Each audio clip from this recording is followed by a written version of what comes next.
దానియేలు గ్రంథము 2వ అధ్యాయము. నెబుకద్నెజరు తన ఏలుబడియందు 2వ సంవత్సరమున కలలు కనెను.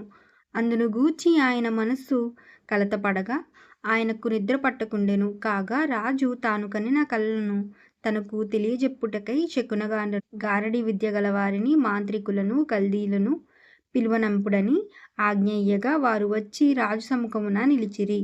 రాజు వారితో, నేనొక కలగంటిని, ఆ కలభావమును తెలుసుకొనవలన నేను మనోవ్యాకులమొందియున్నాననగా కల్దీలు సిరియా భాషతో ఇట్లనిరి. రాజు చిరకాలము జీవించునుగాక, తమరి దాసులకు కల సెలవీయుడి, మేము దాని భావమును తెలియజేసెదము. రాజు, నేను దాన్ని మరచిపోతిని గాని కలను దాని భావమును మీరు తెలియజేయని ఎడల మీరు తునాతునకలుగా చేయబడుదురు, మీ ఇండ్లు పెంటకుప్పగా చేయబడును. కలను దాని భావములను తెలియజేసిన ఎడల దానములను బహుమానములను మహాఘనతయు నా సముఖములో నొందుదురు గనుక కలను దాని భావమును తెలియజేయుడనగా వారు రాజు ఆ కలను తమరి దాసులమైన మాకు చెప్పిన ఎడల మేము దాని భావమును తెలియజేసేదమని మరలా ప్రత్యుత్తరం ఇచ్చిరి. అందుకు రాజు ఉత్తరమిచ్చి చెప్పినదేమనగా, నేను మరచియుండుట మీరు చూచి కలహకారణము చేయవలనని మీరు కనిపెట్టినట్లు నేను బాగుగా గ్రహించుచున్నాను. కాలము ఉపాయముగా గడవలనని అబద్ధమును మోసపు మాటలను నా ఎదుట పలకనుద్దేశించియున్నారు. మీరు కలను చెప్పకపోయిన ఎడల నేను చెప్పిన మాటలు ఖండితము గనుక కలను నాకు చెప్పుడి, అప్పుడు దాని భావమును తెలియజేయుటకు మీకు సామర్థ్యము కలదని నేను తెలుసుకొందును. అందుకు కల్దీయులు ఇలాగు ప్రత్యుత్తరమిచ్చిరి, భూమి మీద ఏ మనుషుడును రాజు అడిగిన సంగతిని చెప్పజాలరు. ఏ చక్రవర్తియు అధికారియు శకునగాని యొద్దను, గారడి విద్య గలవారి యొద్దను, కల్దీల యొద్దను ఇటు సంగతిని విచారింపలేదు. రాజు విచారించిన సంగతి బహు అసాధారణమైనది. దేవతలు కాక మరెవ్వరును ఈ సంగతిని తెలియజెప్పజాలరు. దేవతల నివాసములు శరీరుల మధ్యన ఉండవు గదా. అందుకు రాజు కోపం తెచ్చుకుని అత్యాగ్రహము గలవాడై బబులోనులోని జ్ఞానులందరినీ సంహరింపవలనని ఆజ్ఞ ఇచ్చెను.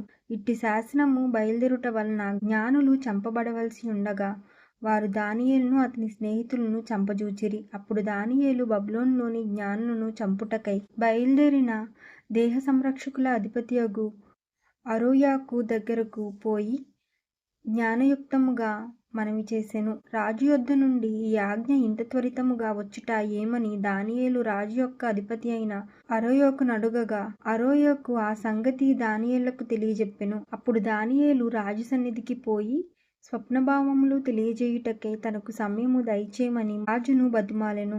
అప్పుడు దానియేలు తన ఇంటికి పోయి తన స్నేహితులైన హనన్యాకును, మిషాయేలుకును, అజర్యాకును సంగతి తెలియజేసి తానును తన స్నేహితులు బబులోనులో తక్కిన జ్ఞానులతో కూడా నశింపకుండునట్లు ఆ కల యొక్క మర్మము విషయంలో పరలోకమందున్న దేవుని వలన కటాక్షము పొందు నిమిత్తమై ఆయన్ను వేడుకొనుడని వారిని హెచ్చరించెను. అంతటా రాత్రియందు దర్శనము చేత ఆ మర్మము దానియేలునకు బయలుపరచబడును గనుక దానియేలు పరలోకమందున్న దేవుణ్ణి స్తుతించెను. ఎట్లనగా, దేవుడు జ్ఞానబలములు గలవా, యుగములన్నిటను దేవుని నామము స్తుతినందునుగాక.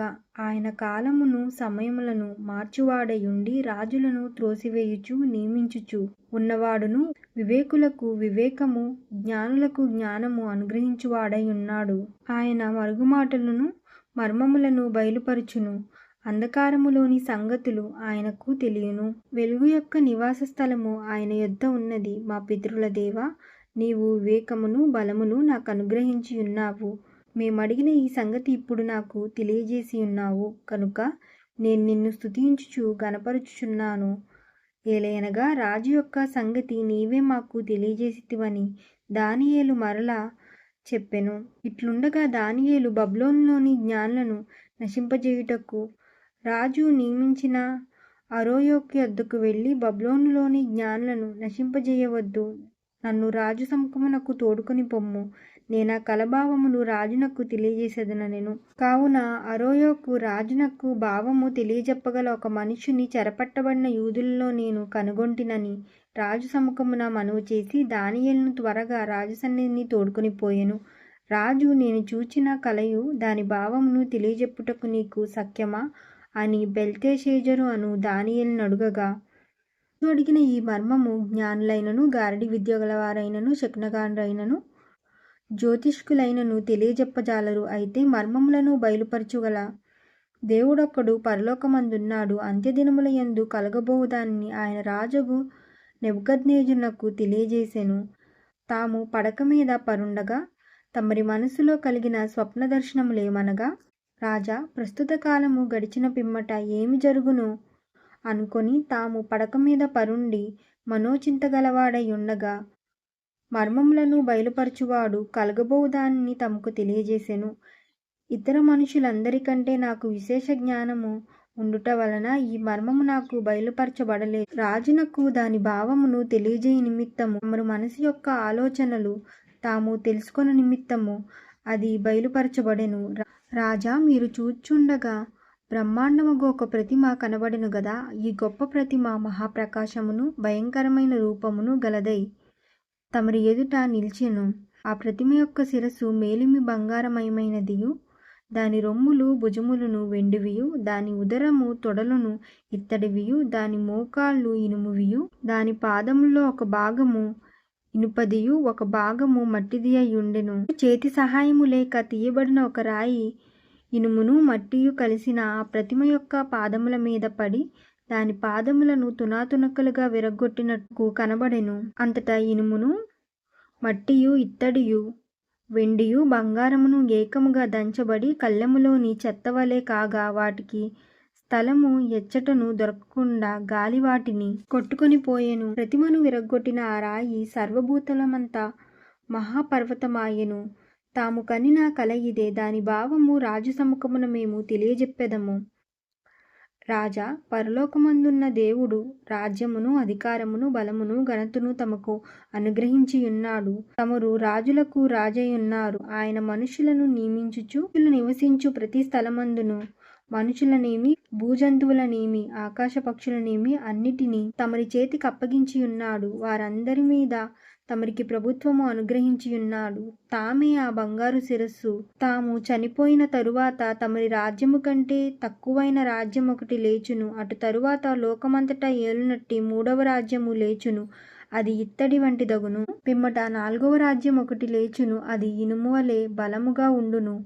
ఇనుమును సమస్తమైన వాటిని దంచి విరగొట్టినట్టిదిగా ఇనుము పగలగొట్టినట్లు అది రాజ్యములన్నిటినీ పగలగొట్టి పొడి చేయును. పాదములను వేళ్ళును కొంతమట్టుకు కుమ్మరి మంటి పనిగాను కొంతమట్టుకు ఇనుపదిగాను ఉన్నట్టు తమరికి కనబడెను గనుక ఆ రాజ్యములో భేదములుండును. అయితే ఇనుమును బురదతో కలిసియున్నట్టు కనబడెను గనుక ఆ రాజ్యములో అలాగుండును.